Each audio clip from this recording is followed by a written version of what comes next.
Alright, so for the past 10 days or so, I have been playing through Snowbound, and it has been a pretty fun time. Honestly, a lot of the stuff, like the character skill trees, are still fairly vanilla, but I know that the mod author does plan on adding some more changes to the characters in the future. For the most part, I played Krieg, and we're looking at a pretty standard Krieg here. So not a whole lot really has changed, except for a couple of quality lives, such as Bloody Revival, instead of buffing assault rifles, now just simply buffs all gun types.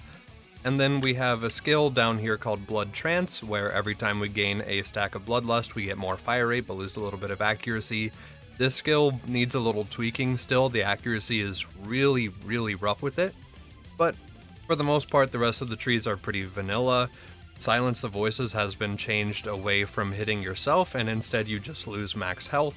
This seems to be basically just take whatever the number is that it displays and put a decimal point like before the 100, and then just divide whatever your health is by that. So like if you were to have this at 10 out of 5, it would be like 300% health loss, but it would really just be like divide your health by like 3, and that's what it feels like. So that hasn't been too bad, especially considering the fact that in this mod you can toggle Buzz X pretty much whenever you want with a 5-second long cooldown.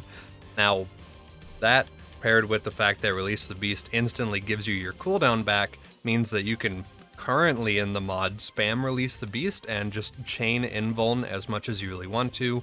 This will surely get changed because it is a little bit too OP right now, but that is a thing you can do.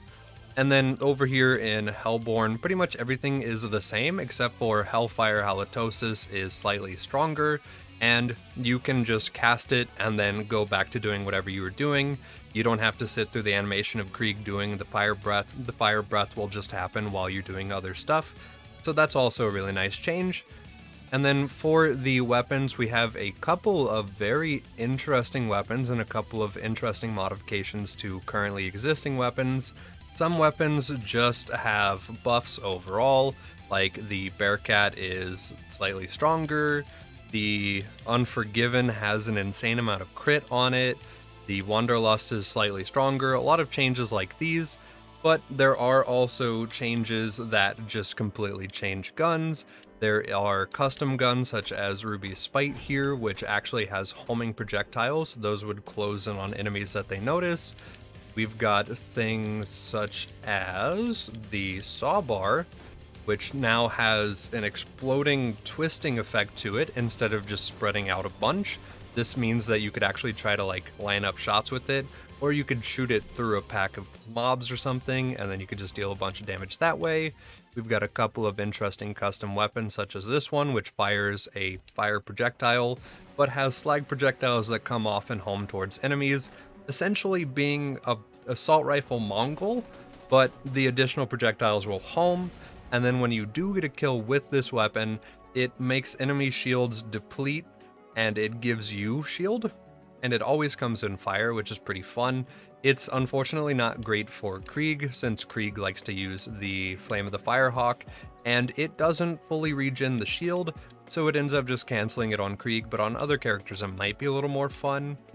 A couple other changes, we've got the Alchemist here, which is a Pearl Shield, so this mod does have Pearl Shields and stuff like that. This one in particular drops an IED that when picked up provides you extra weapon damage for a short amount of time. It's pretty cool. There's a lot of stuff like this. There are a couple of unique items, there are a couple new items, there's stuff like that essentially. Another thing about the weapon systems in this game is the fact that Slag has actually been changed in this mod. You no longer apply a damage multiplying debuff to enemies. Instead, they basically shoot slower and their damage is reduced. And to compensate for this, the player either does more damage or they have less max health. I haven't really been able to tell which one it is, but pretty much you should expect it to almost feel like you're just playing constantly with enemies debuffed by Slag due to the fact that this exists. And also, since you can slow enemy bullets, This means that it further enhances the movement system and encourages you to just move around because they just simply won't be able to shoot you if you would just move, which is pretty nice. I do like that as a change. And then there is also the dark magic element from Tiny Tina's Wonderlands. So we do have an element that applies a dot that applies lifesteal for the player. So if you ever run into a gun and you just want to like run around and just have lifesteal and just hold that one, you can do that. That is available in this mod, and it's super duper cool. Now, another important thing to note about the weapons is that there can be hybrids. So right here we have a Caduceus, one of the two, combined with a lead storm. So we have the effects of both guns put onto one gun. It actually makes this weapon gain health regen and also life steal, which is super OP when you consider the fact that this is a lead storm, which is a bullet hose that you can absolutely spam at people.